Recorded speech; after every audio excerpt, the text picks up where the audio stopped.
So, in this lecture and the next couple, I just want to keep working down Aristotle's list of individual virtues. And the one I want to spend the most time on in this lecture is proper pride. Because, I think it's interesting just, how much pride we should have, how much self regard, how we should deal with others. I also think Aristotle says some interesting and maybe, well, very disagreeable things when it comes to proper pride. I don't agree with him. I think there's some real problems with this account. Anyway, it starts plausibly enough, right? Aristotle says, well, okay, proper pride is a mean between lacking pride and arrogance. That sounds fine to me. Well, which is it closer to? Usually, in all these cases, the virtue is going to be closer to one vice than the other. Is proper pride closer to lacking pride or arrogance? And, to set this up, you might even ask yourself, okay, which way do human beings naturally incline, right? Virtues are kind of a correction in a lot of cases, If we veer left, steer right, shoots high, aim low. So, do we naturally think too much of ourselves or too little? To me, at least, it seems most people think, not everybody, but most people probably have too high an opinion of themselves, right? Or maybe that's too strong, but at the very least, it seems to me that people kind of tilt more toward thinking too highly of themselves than thinking too little of themselves, right? When I teach logic, for every student who thinks that they'll never get it because it looks like math and they're bad at math, there's 3 guys who think that there's no need to be in the classroom because they know everything and want to teach me, right? Sorry, I might be a little sour about that, but it's just the way it is, right? In my own experience teaching, arrogance seems a little more common than overly humility, right? I mean, I see both, but I see a bit more arrogance, right? And I think just generally in the world, we all probably do. So isn't that a reason to think that proper pride inclines a bit more toward lacking pride? Well, perhaps surprisingly, Aristotle thinks that proper pride is much closer to arrogance. I mean, look, you guys might even find the term proper pride as the virtue a little surprising. You might think, well, isn't humility the virtue we're interested in here, right? Aristotle says absolutely not. Proper pride for him is much closer to arrogance than it is to lacking pride. Now, that might strike you as shocking. It strikes me as a bit shocking. But I do think Aristotle has some arguments for this. Ultimately, I think this is very problematic, what Aristotle says about proper pride. I don't agree with him for reasons I'll get to, but I do want to go through his arguments, which are worth taking seriously. So Aristotle says, think about this. Imagine that first question you should ask yourself, is the person in question exceptionally morally good? Let's say they're not. Let's say they're just an average person like most of us. They're just mediocre, middle of the bell curve, right? Solid C for moral goodness, or I guess with, grade inflation, maybe a B. Well, if the person is mediocre, then humility is appropriate. A judgment of themselves, I am not exceptional, I'm only at best decent, is accurate, it's appropriate. But a mediocre person is not, properly speaking, virtuous. And so the trait that's appropriate to them is not really a virtue, right? The mediocre person would be worse if he were arrogant, but because he's mediocre, humility is not really a virtue. Well, on the other hand, is the person exceptionally morally good? If we answer yes, then if they are humble, if they are not proud enough, they would see things inaccurately. They would rate themselves too low. And remember what I said, virtues are supposed to be like skills. And one of the things with skills, they allow you to see the world accurately, right? A skilled doctor sees the symptoms of the disease clearly in a way that you or I don't. You or I Google it and it's always cancer. Go to the doctor, maybe you're panicked and you're like, no, it's an allergic reaction. Here, take this. That's what a skill looks like. If virtues are like skills, then they should allow us to see the world truly. Well, if the virtuous person, the person who's exceptionally morally good, underrates herself, then she's not seeing the world accurately. She is deceived. That makes it weird to say that humility is a virtue.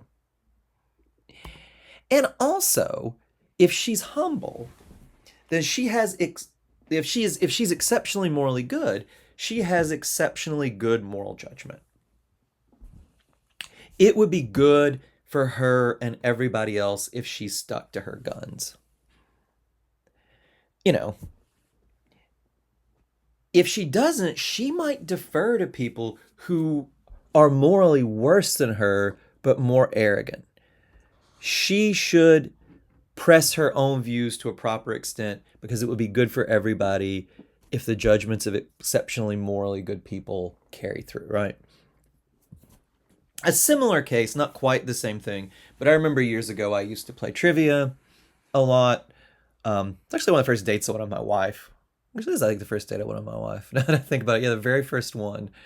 But we would, we'd play trivia with some other people, and I had two friends, one of whom was usually right, but not at all confident, and the other who was wrong and very, very confident.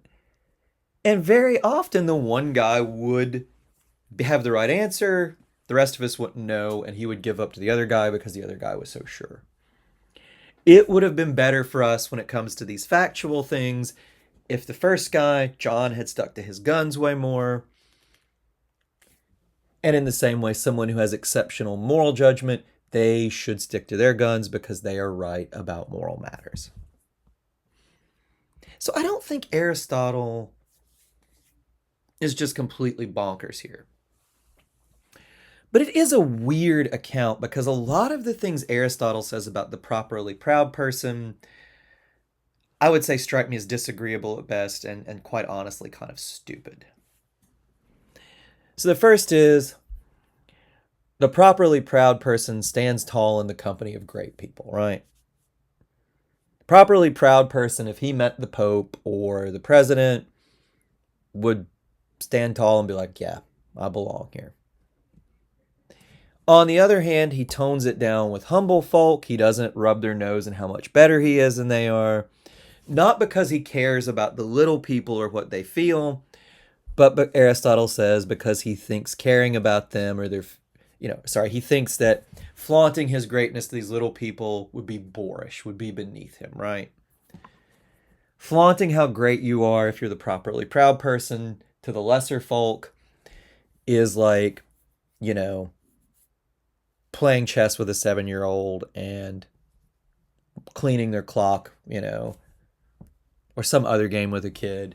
It's not something an adult should do because it's beneath them to do that, right? The properly proud man doesn't hold grudges, not because he has some idea that you should forgive or turn the other cheek, but because grudges are usually beneath him because most other people are beneath him, right? Think of it this way. If a toddler says something mean about my haircut or my shirt, I should just laugh it off because it's a toddler, right? I would be a petty, insecure person if I'm still chewing it over 5 years from now. Do you know what that toddler said about my favorite shirt? In the same way, slights or wrongs done to the properly proud person, he'll just brush them off because to him, most people are like toddlers. They're just beneath his concern. He remembers the good he has done others, Aristotle says, but he doesn't like to remember the help he's received from others. He likes to help, but he doesn't like to be helped. And again, his reasoning here is weird. He likes helping because that makes him superior to other people. I mean, I do think that's right about helping makes you superior. if we go back to our effective altruist friends, I do think that's part of the reason they like to force their help on people half a world away, I think, or the future. I think Aristotle's right about this. Being helped puts one in an inferior position. He's right about that. It's one of the reasons it's so hard to accept help sometimes. But that the properly proud person is so obsessed with this seems to me very weird.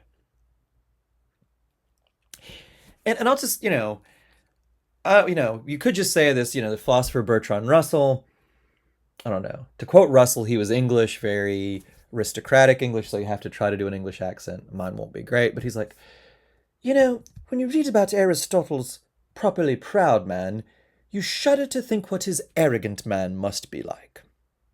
Which I think is true, right? If this is properly proud, good Lord, what is the arrogant man going to look like? But more substantively, some of this just looks like it's not going to be good for the person who has it. And I'll give you an example. Somebody who teaches all the time, especially sometimes with classes like logic, where some people do have trouble with some of the material, I will have students who obviously have questions, who obviously have difficulties, and generally, if I can get them to ask me what they are having trouble with so I can help them, I can clear it up in 5 minutes. But last semester, I had a couple guys who sat there mad at me the entire semester until I forced them to tell me what they didn't get and slowly walk through it because they were too proud to ask a question about logic of a logic teacher in a logic class. Because helping makes superior and being helped puts one in an inferior position. I mean, you don't see me right now, but I'm rolling my eyes very hard. They did a lot worse in my class than they would have, and they made everybody's life way more unpleasant, being frustrated because they didn't get something they wanted to ask about, because they didn't want to be helped, because it puts you in an inferior position. That's the case with asking for help or receiving help all the time. I don't know, This strikes me as like some of my worst students, or maybe that relative of yours who would rather sit in a cold house because they don't want anybody to help them fix the furnace because they can't admit they don't know how to do it, right? That just seems dumb. So I think there is something badly wrong with Aristotle's account of proper pride, because it does set up as virtuous behavior that strikes me as not only harmful for the people who have it, but just silly and stupid. So this is one area, as I said, we don't have to agree with Aristotle, and I really don't. I personally do think the proper level of pride is somewhere more in the middle, or maybe it's just my own upbringing, probably even a little closer to lack of pride. Not really close to it, but, a certain level of humility does strike me as the virtue, not this proper pride stuff. Anyway, that's the area I'm going to have the strongest difference with Aristotle of any of these. Well, except for lavishness, which I said, it's just not really a virtue. Good temper, gentleness. I don't have a lot to say about this because it strikes me as pretty commonsensical. It is the virtue that concerns anger. It is a mean between never getting angry and being bad-tempered. It's much closer to never getting angry, but Aristotle would say it's not as close as some people might think. For Aristotle, never getting angry is a vice. And I don't think that's crazy, right? There are times where people should get angry. I mean, you shouldn't fly into a Donald Duck berserker rage. But, think about this too. And in this scenario where there's like a link between the virtues. If someone abuses you, I'm not saying you should be as arrogant as Aristotle thinks the properly proud man should be. But if you put up with any and all abuse without getting angry, even I would say that fails to show a lack of the proper level of pride, right?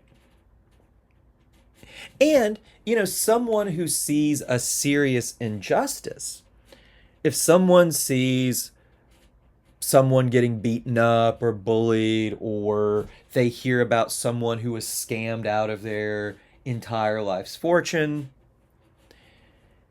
And they don't get angry about it. They're just like, huh, stinks to be him. I think that shows a lack of justice. A truly just person would get at least somewhat angry about that, right? So I do think Aristotle's right. Never getting angry is a vice. And I think interesting when we think about this unity of the virtues, it often shows a lack of other virtues. All right, so we'll end there for these virtues and vices.